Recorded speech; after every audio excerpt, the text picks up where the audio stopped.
of the Town. The other thing was called. Hello, everyone. Welcome to Talk of the Town. My name is Tom Foster, and I'm joined with Iris Dunham, of course, my editor, producer, and just about everything I could imagine behind the camera. And one of the things that we do on this show is try to highlight all the positive things relative to our town, this beautiful town of Clinton. And this is the giving season. We're coming into the the holiday season. I think people think presents and Santa Claus and all these other things, but the true meaning of Christmas and the true meaning of the holidays and Hanukkah is to share with other people. And one of the greatest gifts that I think we have here in our town is families helping families. Because in time of need, this town has always seemed to come up with a way of rallying around the people in need. And one of the persons in this town that I think deserves so much gratitude for all that he's done and some of the charitable work he's doing is Minor Vincent. And Minor runs a group called Families Helping Families. And Minor, welcome to the show. Thanks, Tom. Now, Minor, first of all, tell me a little bit about your background and how you came to Clinton. Well, I married a girl from Clinton, and that's how I wound up in Clinton 36 years ago. And we live on Upper Cow Hill Road. I love the town, and I have a friend in Florida that calls me once a week, and he says, "When are you leaving Clinton?" And I said, "You know what? I'm not, because it's just a great town to live in." And when I speak to groups or people outside of town, I say we have a wonderful beach and we have a great dock area, but the character of the people is, I could sit here for hours and tell you stories that you wouldn't believe. And it's, over 16 years, I've, been a witness to these stories. And time after time, when people just come through all the time, I'll go to the post office and just get a check in the mail, say, use it for whatever you need to do. And it's just incredible. And it's interesting. It seems to be a common thing because everybody I've interviewed in the show, and I ask them why they come to Clinton, why they stay in Clinton. One of the number one answers I always get is the people. And that's so important. As I said, Vince, Minor, this time of year is so important because the true meaning of the holidays is to give and help others. And talk a little bit about how you started families helping families. So Terry Dombey and I started Families Helping Families 16 years ago, and we just felt like that we had been blessed, and we wanted to find a way to give back. And so we started. And we started with one community outreach program, and now we've grown into 4. And we cover everything from soup to nuts, so to speak. But since COVID, our biggest effort has been, supplying the Clinton Food Pantry. So we do 2 deliveries a week. One is we're very fortunate. We have a partnership with a wholesale produce company. So we're buying fresh produce at considerably cheaper than what you see in the supermarket. And the nice thing about the partnership is it's delivered the day that they give out food at the food pantry. So it's very fresh. And we've developed other resources. Just to give you 2 examples. Sure. When you go to the supermarket and you see a can of vegetables for $1.19, $1.29, we're buying that same can for 57 cents. Wow. You see a box of pasta for anywhere from $1.29 to $1.69, that same box we're buying for 95 cents. So, one of the things that we're very, very aware of is people's dollars. So we understand that one of our roles is to be stewards of those dollars. So we're very, very careful about how we spend the money. But with the COVID, food has become an overwhelming need. The number of people, the number of families that are at the food pantry every week has, more than doubled since COVID. So they need that much more food. But we also, we have 3 other programs. We do a lot with our program, Clinton Kids Initiative. And one of the things that I'm most proud of is that we have formed some relationships and opened up a whole summer scholarship program. We give scholarships to Clinton Sailing Club, Cindy Stevens Art Camp, and Kids Connection Musical Theater Camp. And these are scholarships that go to kids that would normally not have that opportunity. So, we say that, by, just opening the door to those camps to a kid, you never know. It might be the next actor or it might be the next painter, So we're proud of that. We do a lot with right now, they're going to give out, in fact, Thursday, they're going to give out all the Christmas gifts and the gift cards, and they're going to do it right here in this room where we are today. and we don't do Toys for Tots. We do tweens, the 10 to 16-year-olds that tend to be ignored at Christmas time. So we work with Cheryl Church, and we have come up with a list of stores, and we get gift cards for those, and then Cheryl, through her distribution channels, gives those out to kids. We also do have an energy assistance program, and anybody that's recently got oil for their furnace knows how much the price has gone up. So we work with her to educate families in town to the state programs that are available. When they use up that distribution from the state, our program kicks in, and Cheryl, Cheryl decides, who needs it, and we just we trust her implicitly. And our philosophy is that we don't want any cold homes in Clinton. It's that simple. Well, let's break each one of those down. Let's first start with your relationship with the food pantry, because the first question people ask me, well, what's the difference? How does helping families in the food pantry and the soup kitchen, how do they all interrelate? So basically, we're a support system for them. Like I said, we have the fresh produce program, and we do non-perishables and personal care items. So our produce gets delivered directly to them. You say them, to the food pantry? Food pantry every Wednesday. I work with the director and try and identify needs, and then we have buying sources so it gets delivered to my house, and then on Wednesdays we'll drop off a truckload of food. We just try and be a support system. They have the infrastructure. I wish that we had a place to store more food, but we don't, since it's taken over my house and my shed and everything else. But you're the good type of hoarder. That's right. But it's good because it's supportive of their efforts. They operate food pantries in many different towns around the area. So we just try and support them, and with the huge increase of people that are there, it's needed. So let's talk about the program. So you're mentioning, so if there was a box of pasta that would cost about $1.50, you might buy it for 95 cents. Right. And you give that to the food pantry. Yep. Now, do the people then go to the food pantry and buy it? No. Okay, so explain how that works. So what happens is during this pandemic, and currently it's set up so that everything, they do a bag and go program, because they're not doing in person. So on a Wednesday, a person will come and they'll get 3 different bags. They'll get a bag of fresh produce, they'll get a bag of assorted meats, and then they'll get a bag of non-perishables. So we drop off whatever we have gotten from our suppliers during the week, and then they will bag it and give it out to the people. Okay, so 2 questions about that. First of all, how was that subsidized? You're getting it for 95 cents. Where does that 95 cents come from? 95 cents comes from the people in the town of Clinton. Wow, that's awesome. And now, when you're trying to fund this and you're going to supply the the distribution, the food pantry, how do you plan on it? I mean, how do you know how much to buy and how much not to buy? And the second part of that is, how do you qualify for that program? Can anybody in the town of Clinton? We don't have to prove of any type of medium income or something like that. There's a registration process at the food pantry. I guess we've been doing it for so long, and we just come up with a budget that we feel that we can meet. Unfortunately, due to the COVID situation, the food budget has gone up considerably. But we rely on the goodwill and the donations from the people in town, and we have a lot of loyal supporters, and they do support us. Currently, we're probably spending between $6,000 and $6,500 a month just on food. So looking in the camera, Minor, if somebody wants to help out and they want to donate, I would imagine you'll take donations in any denomination. Yep. And how would they go about doing that? You can donate. You can send a donation through the mail to P.O. Box 166 in Clinton, or you can go on our website and you can donate on that. It's fhfclinton.org. FHF.org. Clinton.org. Now, obviously, when you talk about, we're in a very difficult budgetary time right now. A lot of people are having a hard time making ends meet.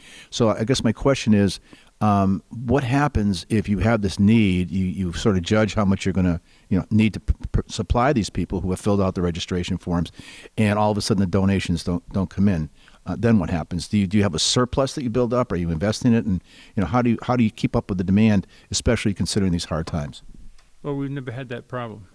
Like I said, the people in this town are just phenomenal. And right now I'm trying to formulate a budget for next year, and I basically base it on what we spent last year and what we have left in the checkbook, so to speak, and pray that people continue to be generous, and they have been. I think that they realize that it's a special town, and I can't tell you the number of times when we do a food drive and somebody will come out from the supermarket with a cart full of food and say, I was there once too, and I want to make sure that there's something here for the next family. So I guess that's my next question. My next question is, if someone doesn't want to donate a check or a dollar amount, let's say there's a can sale at the local merchant. You'll also take donations. Okay. Yep. I have more than once have people just drop it off at my house. So that's another thing. Please, ladies and gentlemen, during this time of need, and we're coming into the winter season right now, and people need your help. And it doesn't have to be $50, $100. It can be $10, $25. Anything you can afford, I think, can support and help the people. And like you said, Minor, I think that's what makes this town special. And at the end of the day, what do you do if you have leftovers? Just save it for the next food pantry? Well, what we do is we try and figure out how many pounds that we deliver on a weekly basis, and divide it up into a 4-week cycle, and make sure that we have enough that every week we can drop off something.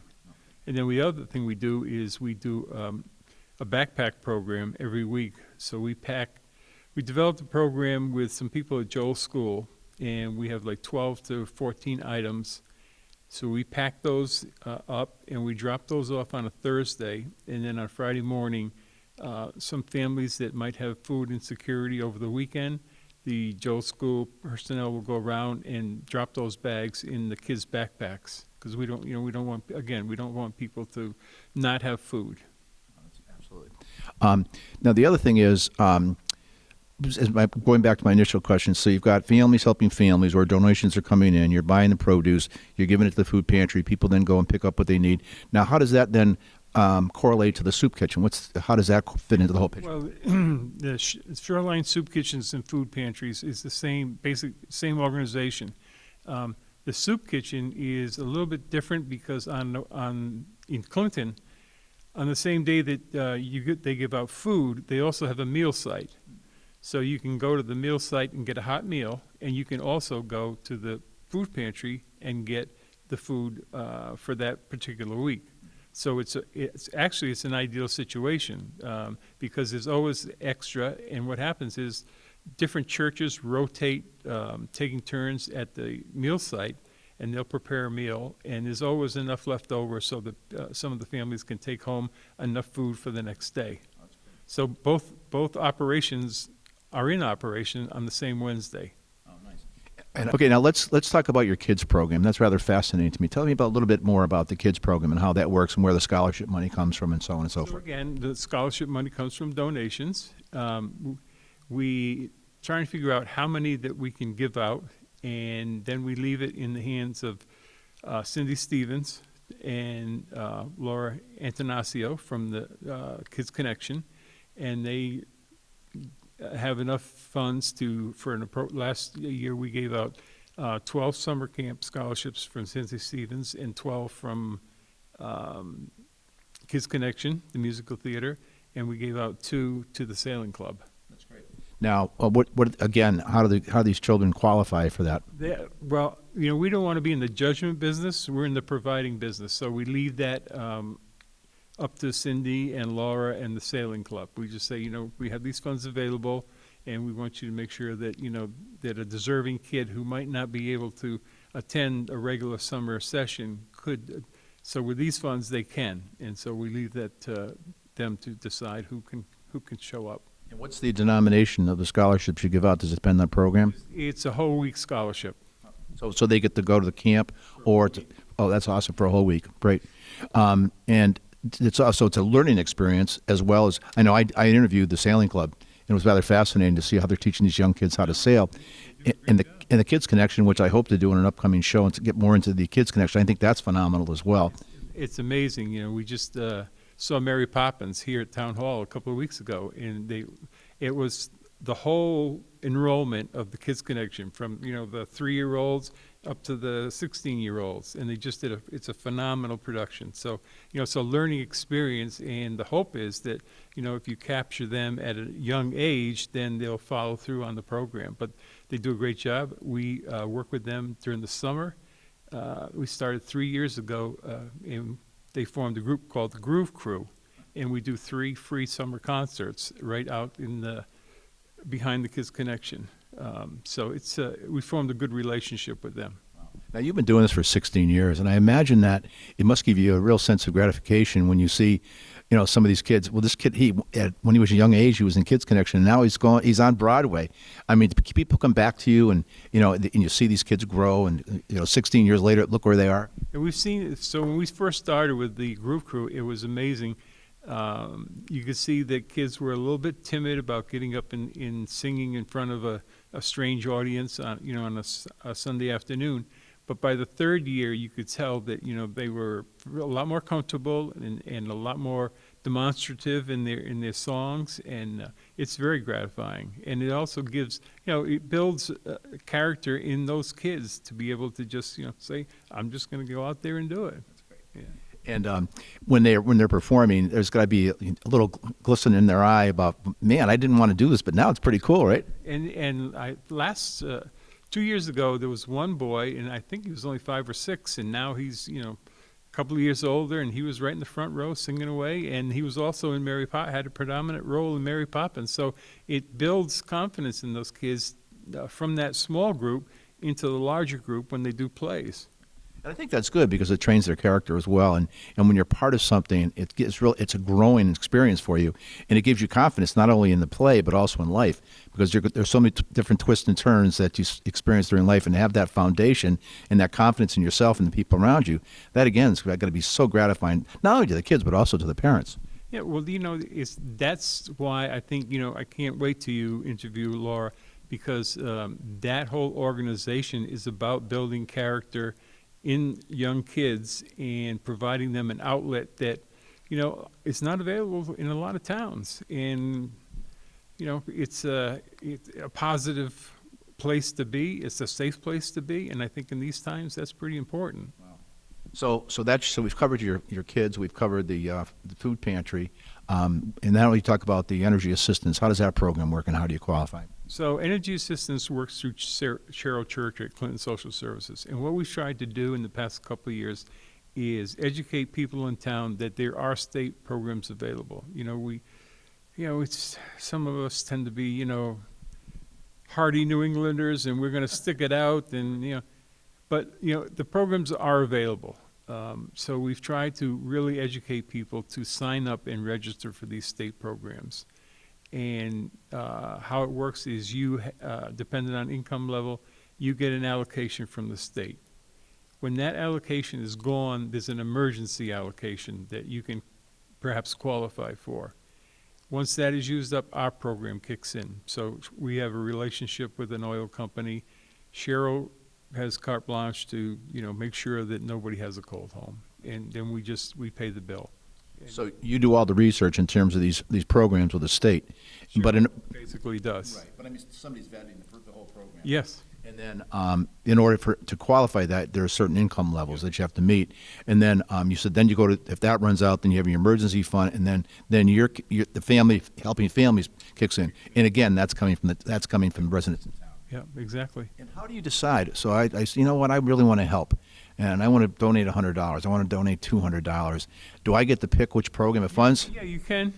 Most people just send a general donation into the general fund, and, you know, but there are people that do send and say, we got a donation specifically this year for fuel assistance, that I want, you know, the entire amount of my donation to go for energy assistance. And, you know, we had 2 deliveries last month, and it was almost $700. Wow. So it's going to be hopefully a warm winter, so we don't have to use a lot of the funds. Yeah, let's hope so, because we're hoping for a warm winter and the lower oil prices. But the thing is, how many people last year were involved in the program? That I don't know. That's Cheryl, something that Cheryl would know. It's basically we kick in, like I said, when the state programs have been exhausted, we kick in. And how often does that happen where you've had to actually kick in? It's quite a few times during the winters. So you've got you got the pantry, your relationship with the pantry and the produce. You've got the kids. You've got the family emergency fuel assistance, and I believe you had 4 outreach programs. What's the other one? The last one is families to families. So when there's an emergency, I don't know if you remember, about 2 or 3 months ago, there was a house on Nod Road that burned, and we worked with that family. We got them into another rent, and when a family's going through a crisis, they don't want to fill out forms and paperwork and go through all that. So we immediately help people. We don't require any forms, and people say, well, possibility, people are going to take advantage. And, we're not, like I said, we're not in the judgment business. We're in the helping business. So, somebody's in a hospital and they have to go back and forth to Yale. We give out gas cards. Somebody's in an accident and they have to rent a car and their insurance doesn't cover it, then we try and help them whenever we can. Rent problems. We had an instance last year, somebody passed away and the mortgage needs to be paid, so we paid the mortgage. But all of these are income-based programs. Yes, yep. Yeah, if we didn't have any, people say, you see people around town and they say thank you for all that you do, and I said, look, I write the checks and try and be the stewards of what you donate. But if we didn't get any donations, we wouldn't be doing anything. So, the whole thing, Families Helping Families, is a little bit of a misnomer because it's not us, it's the families in town that make up Families Helping Families. Because, like I said, if we didn't have the support that we have, then we wouldn't be funding these programs. Well, I think it's a good title, Family Helping Families, because it's not Minor Vincent helping families. It's Families Helping Families. And also, I imagine that in order to do so, you have to have a lot of volunteers to help you. And if somebody wants to, how many volunteers do you have? It depends on an event. Like we did an event Saturday at Park and Rec. We did a gingerbread house, and we had 4 or 5 volunteers. We have volunteers that do specific things. Like we have 3 or 4 people that just do food drives. So they know when we do a food drive, they know they're going to be there and help us out. But we never shortage of volunteers. So if somebody wanted to volunteer, how this contact? Yes, same website. And I think, as I look at the camera now, I hope all of you understand what we're trying to do here in Clinton, why Clinton is a very special place. Minor mentioned by saying the thing that makes Clinton unique is people. And as such, you look at what's going on in the world right now, you look at everywhere around, costs are going up, more people in need. And I really encourage you to, write to Vincent, to Minor Vincent, reach out to that website because people do need you. And if you're in a situation, like I said before, it doesn't make any difference whether it's $5, $100, $1,000. Please look in your heart right now as we enter this holiday season and realize this is a season for giving and helping other people. And the more we do, I think you'd rather see someone put a smile on a person's face in need than giving some Christmas present to a family member of your own.